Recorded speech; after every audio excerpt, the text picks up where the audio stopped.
everybody. What's up, people? How's it going? Hope everybody's good. Wind Down Wednesday it is. Clink, clink, clink, clink, clink. I hope everybody had a wonderful weekend. Because we did. I did. Yes, we did. What did we do? Introduce ourselves. No, this weekend. Oh, what do we do first? Introduce ourselves. Hey, everybody, we're back again. I'm Jay. And I'm Lou. And we are girls that wine night. Oh, yeah. Let me take a sip. All right. Ooh, what did you do this weekend? Child. What did I do? We went bowling. Oh, we didn't yeah. bowl, but we. Oh, yeah. Yeah. How are you guys out there doing? Hopefully everything is going well. Hopefully you guys had a wonderful weekend. Yes, hope so. Yeah. I was chilling. Yeah, it was a chill weekend. There Yeah, wasn't that much going on. Yeah. Real chill. All Real chill. right. So what we drinking tonight? Tonight we are drinking Alamos MALBEC. MALBEC. It's a red one, guys. It's another red one. Where's our whites? Yeah. We need y'all to tell us where's our whites. Pull us in with a white one. Yeah, we're gonna have to reel in some more whites. Yeah, we really do.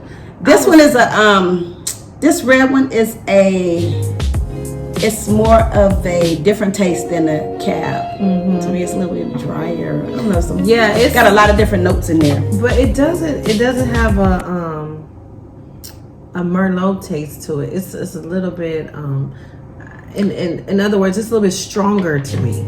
It has what do you call it, a hard body? Yeah, this is a for real hard body. This right here says the Malbec food pairing, but it says umami lovers. It says unlike a Cabernet Sauvignon, Malbec does not have a super long finish. So I think that means that it doesn't linger too long on the tongue or something. Let me see. Because of this, Malbec is great with leaner red meats, is what it says. So I'm about to just tell you guys what it pairs with. These are some meats. Let me put my glasses. Let me put my glasses on, y'all. So it pairs well with dark meat, poultry, and lean red meat. Malbec pairs well with earthy flavors too, such as beef brisket, all of that stuff, whatever that is. Additional recommendations include duck, chicken leg. Oh, chicken leg. That's the darker part of the meat. Lamb, beef, or ostrich, buffalo, and pork shoulder. The spices and herbs.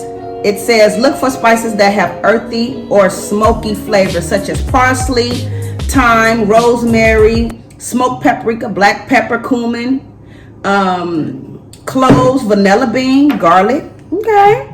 It pairs well with semi-firm cheese such as cow's cheese and goat milk cheese. Okay. And the vegetables that it pairs well with are mushrooms, roasted vegetables, green and red bell peppers, potatoes, arugula, kale, chard, grilled, endive, onions, beet, lentils, black beans, and rice of all pairs. It pairs beautiful with the Malbec. Okay.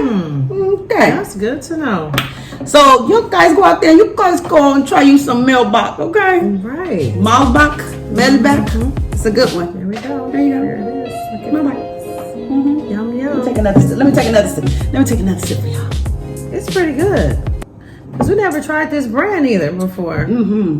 That's pretty good. Oh yeah, you could tell. I could tell it goes good with some spicy something. That makes me want to get some mushrooms or something. Okay, mushroom eater. Yes. What kind of mushrooms? The ones you eat or the ones you smell? And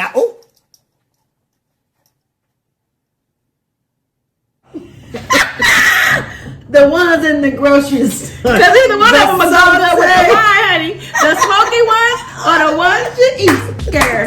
Either one of them go good with some Malbec. I think I'm going to try the ones in the store. Oh, the ones in the store. Yes. Good choice. Good choice.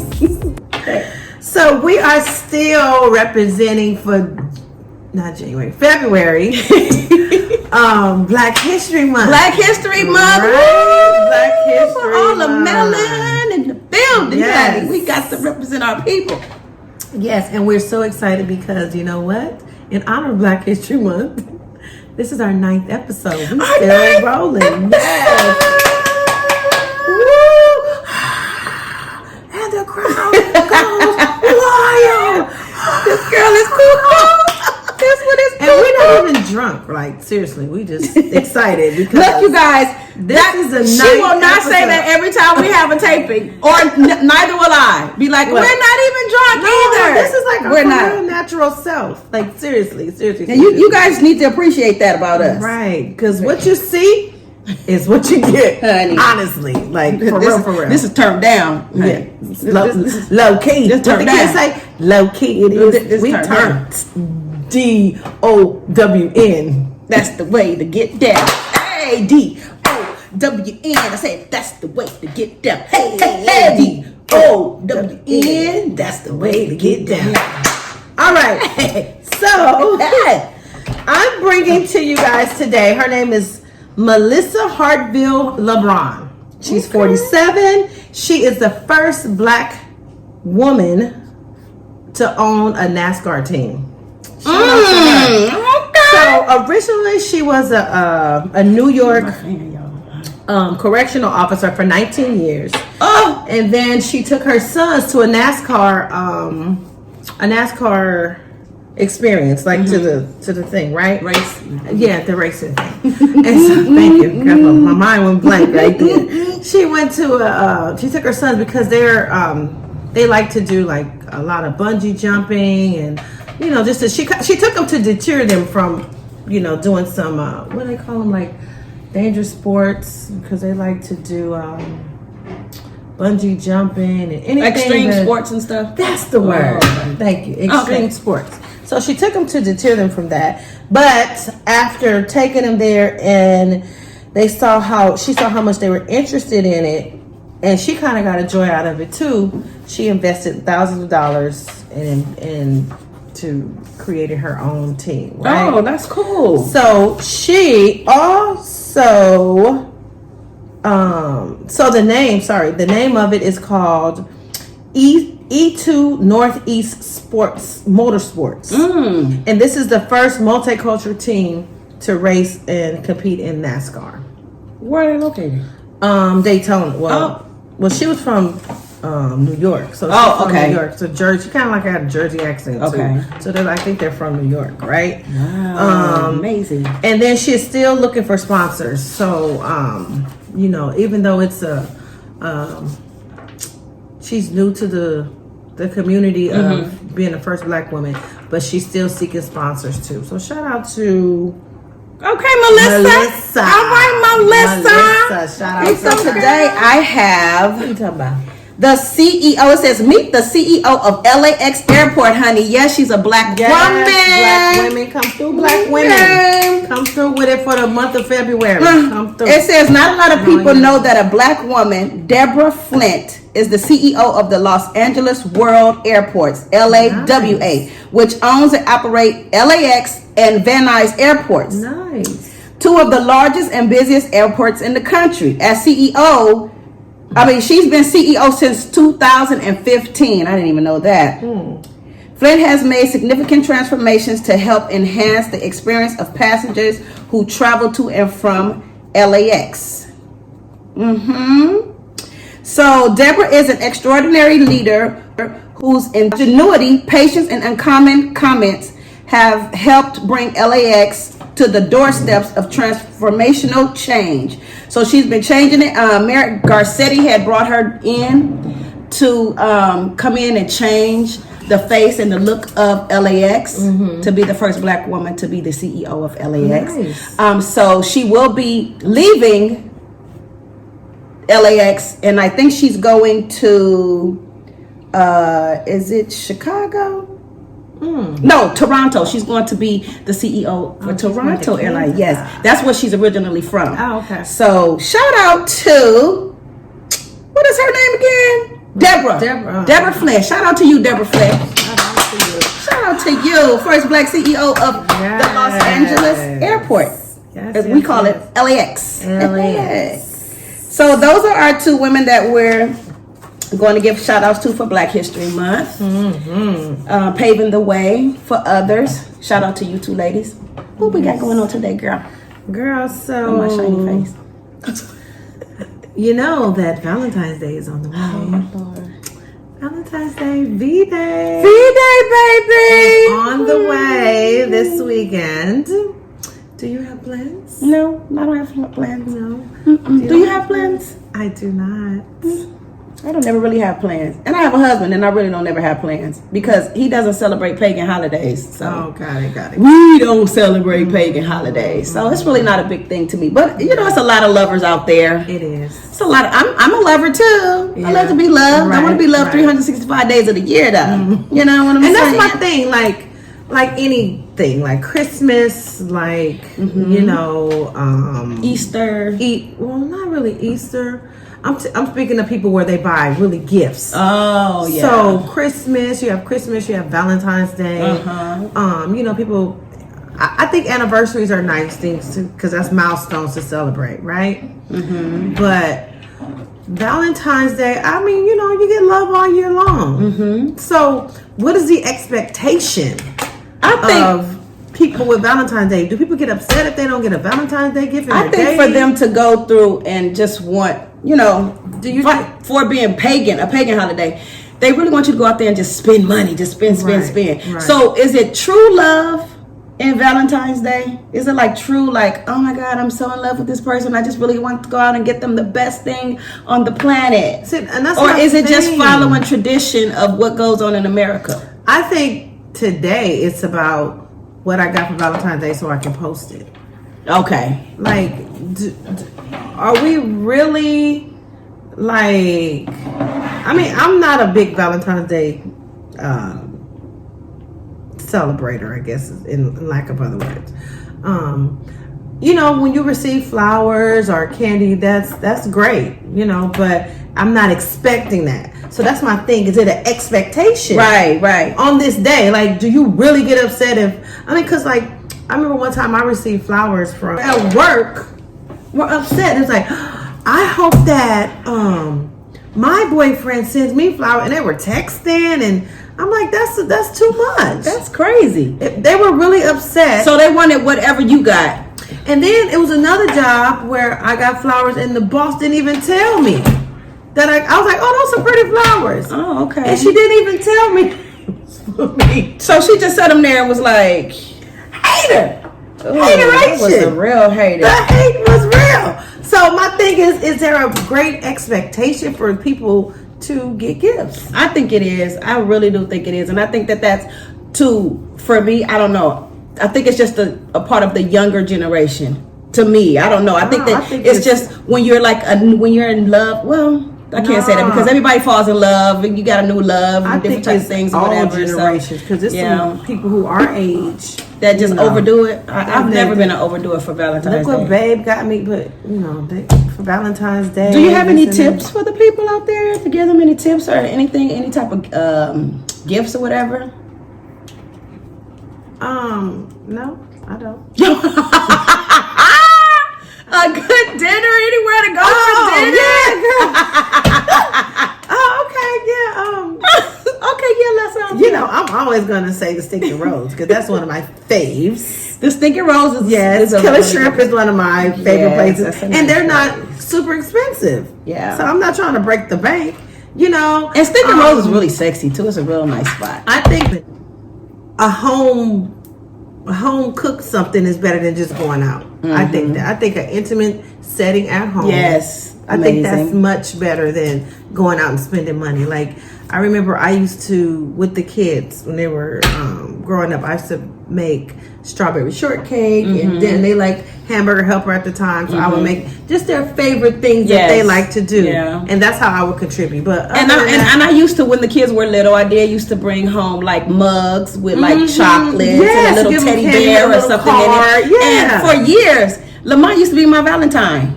My son was my Valentine. He would take me to dinner. His dad would give him money because Fonzel was always at the studio or doing work or something. Yeah. Because I always like fell through the week like a Tuesday or Wednesday or something. And Lamont, he would give Lamont money, be like, "You gonna be my Valentine? Well, you gonna be your mom's Valentine." And he'll take me to dinner and stuff. Buy me little gifts and stuff. He got another Valentine, honey. Well, I used to decorate the house up with little Valentines. Oh, did you? Taylor was little. That's so cute. Yeah. So shout out to the lovers in the house. But I do also want to say this for the single people that don't have anyone. It's time to celebrate you. That's what you celebrate you. Clink Take yourself to the movies. Yes. Go to the movies. Go get a manicure, a pedicure. Get yourself a massage. Go do something. I agree. Do something for you. Don't feel bad because you don't have a person in your life at the time. It's really not about that. It shouldn't be about just that. Yes. You know, that particular time. But you know, everybody turns that into that. Yes. But you need to celebrate you. Go out and celebrate yourself. Self-love is the best love, honey. Go out. Go to a dinner. I agree. Make you a dinner.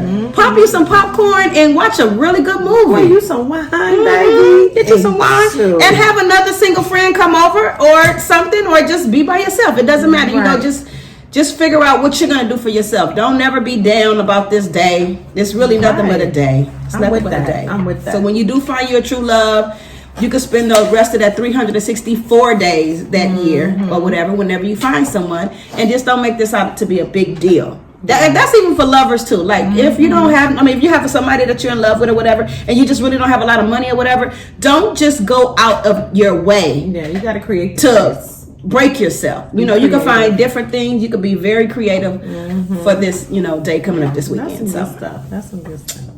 Happy V-Day.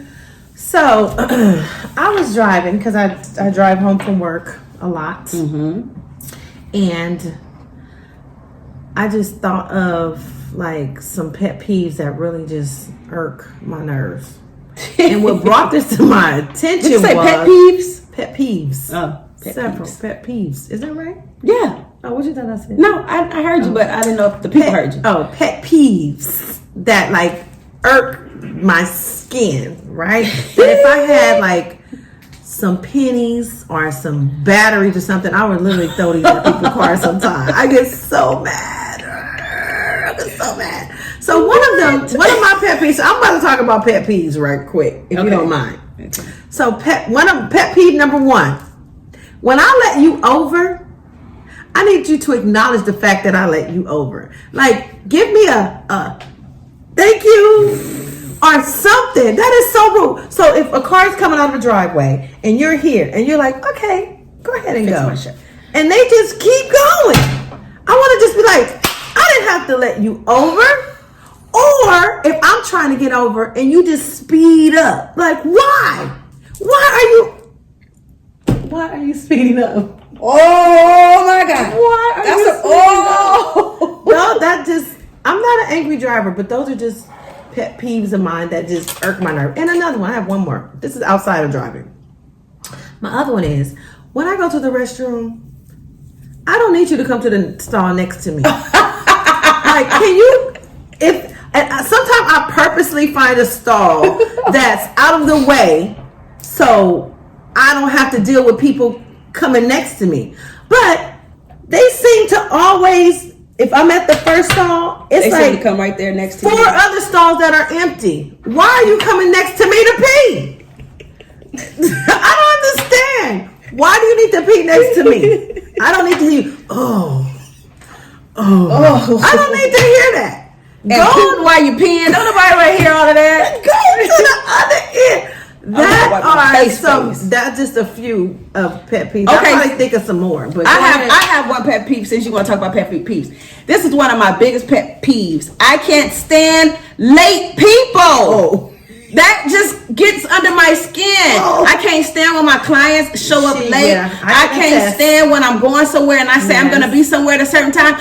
That's just me. I've always been anal when it comes to being on time. I'm a stickler for time. Like if I go and if I feel like I'm going to be on time for my clients, I think that you need to be on time for me. Do you know how many stylists show up late? Like 25, 45 minutes late for their first client, and then it gets backed up. Everybody's backing up, and then you sitting there for hours because your stylist was late. No, I don't have time for that. I want to get in and I want to get out. And I think that I just think that people should respect time. Yeah. I just feel like that. That's one of my biggest pet peeves. I'm working on that. I'm working on it. I'm getting better.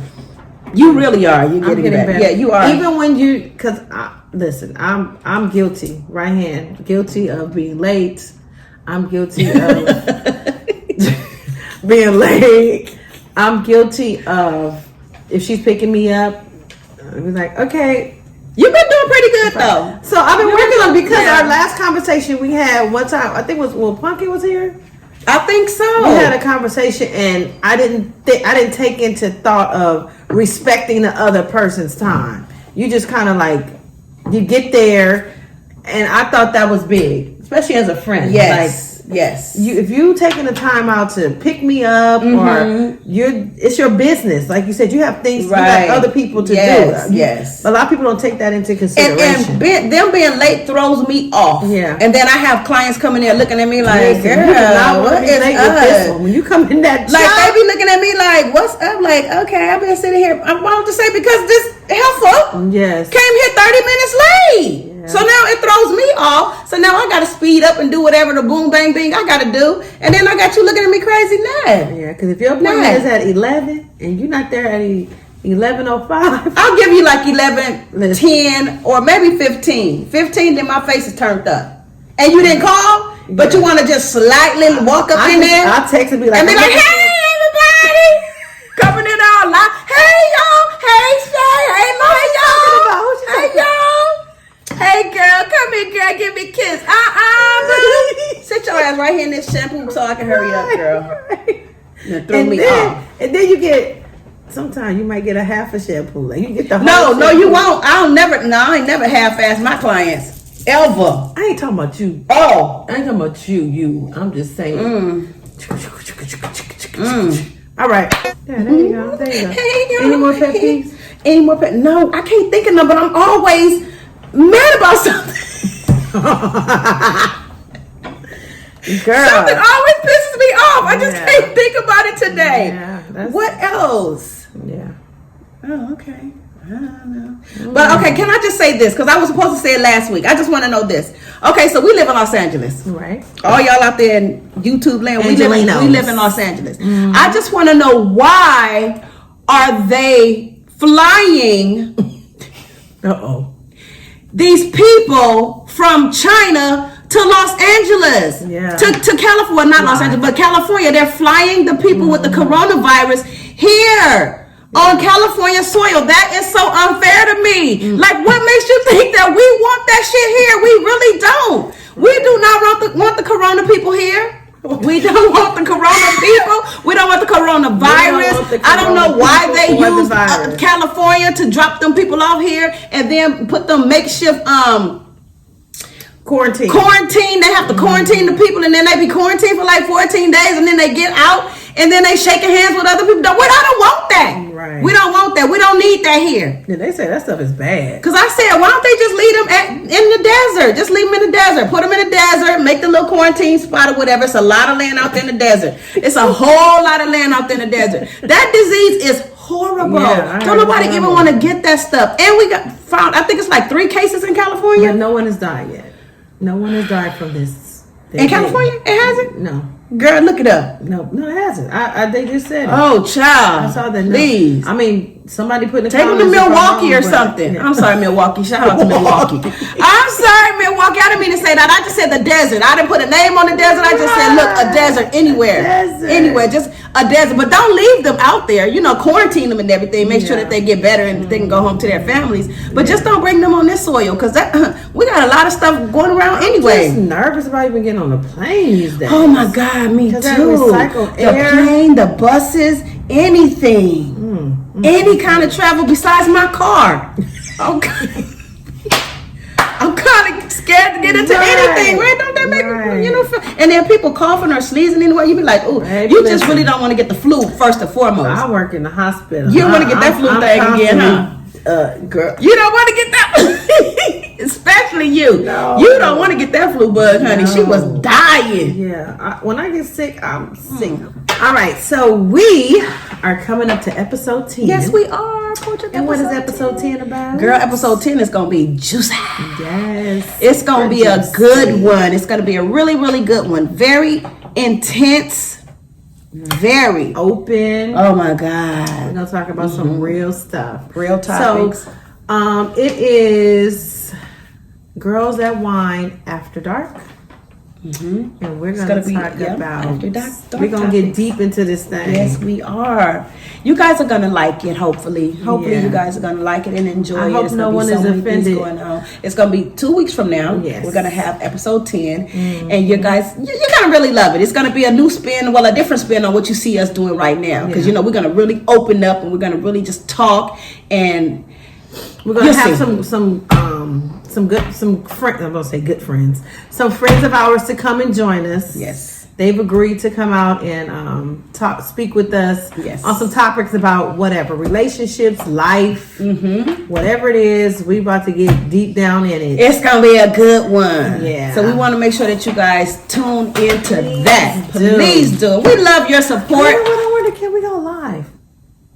I mean, on one of the things we can probably do live as well. We got to talk to our producer. I don't want to look over there at him no more. But anyway, we really do love you guys' support. We love the support. I mean, the comments down below have me cracking up. Right. I just love the response from people. I'm so glad you guys are starting to comment. And I have my sister-in-law. She just started watching. I was just gonna say she shared. Yes, and she said that she had to binge watch our show, so she had just caught up to the episode that's going to be airing.